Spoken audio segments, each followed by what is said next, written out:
Isang araw mga kalakay, galing kami sa isang pwesto namin at pupuntahan ulit namin yung sa pang pwesto.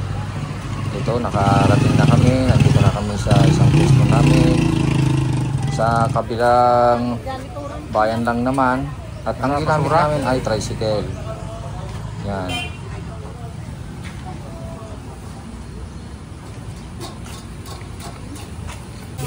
Ayun, may mga customer tayo mga kalakay. At nung nakita ni Kabakit na maraming mga nagkalat, ay siya na mismo ang kumuha ng walis para maglinis. Ganyan si Kabakit mga kalakay. Ayan. Busy yung dalawa nating vendors. Ayan. Taga-tinda yung isa, at yung isa naman ay taga-luto.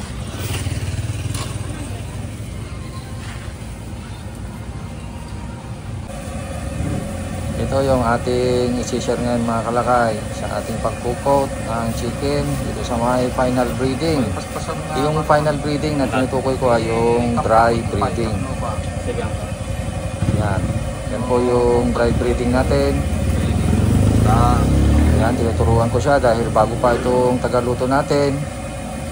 Minsan kasi pag marami na tayong naluto, yung dry breeding natin ay nagiging maraming mga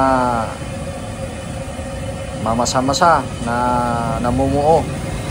Kaya dagdagan natin ito ng bagong breeding at ito halu-haluin natin para ito ay magamit na mabisa para kumapit yung ating breeding sa chicken. Minsan kasi pag medyo marami na tayong naluto ay hindi na masyadong kumakapit, ay medyo na masa-masa na ang breeding at marami ng mga namumuo. Kaya ganun ang gawin natin, dagdagan ulit kagad ng bagong breeding.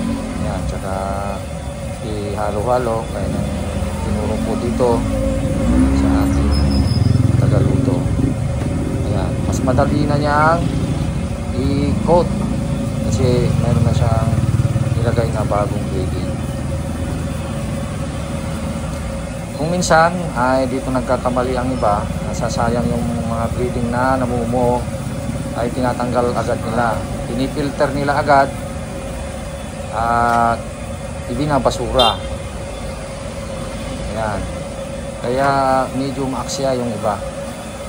Sa totoo lang, yung ibang mga vendor ko ay ganun ang ginagawa. Kaya sinasabihan ko sila na magtipid.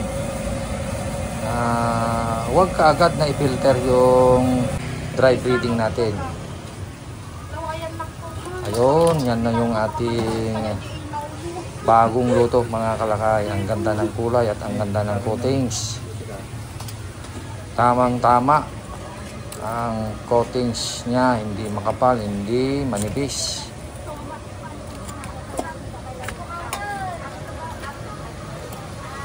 Ayan mga kalakay.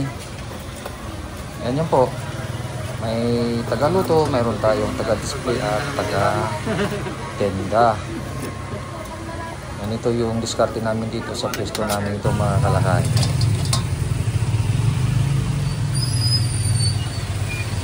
So, ayan mga kalakay. Bago ang lahat ay nais ko munang i-shout out ang mga sumusunod. Shout out kay Kalakay Jeffrey Kapugsa. Ayan, ang sabi niya, magandang araw Kalakay. Shout out from Barangay Panlangan, Agusan del Sur. Shout out din sa aming munting tindahan, street foods. Ang sarap ng marinated mix mo Kalakay. Order ako ulit pag naubos na. Salamat, God bless. Well, salamat sa pag-order sa marinated mix namin. Available sa Shopee at Lazada. At shoutout din kay Kalakay James Mansueto. Ayan, shoutout Idol Kalakay. Sabi niya, maraming salamat Kalakay. At sa gusto pang magpa-shoutout sa mga susunod na mga video natin ay mag-comment lang at kayo po ay aming sa shoutout. Yan, maraming salamat po mga kalakay sa inyong laging panonood ng aming video. Ng manok, Magandang tagumpay araw po sa ay inyo. dumapo. Bye-bye! Dumating ang pandemya, mundo'y tumigil saglit. Ngunit hindi sumuko, may paraan kahit kapit. Sa YouTube na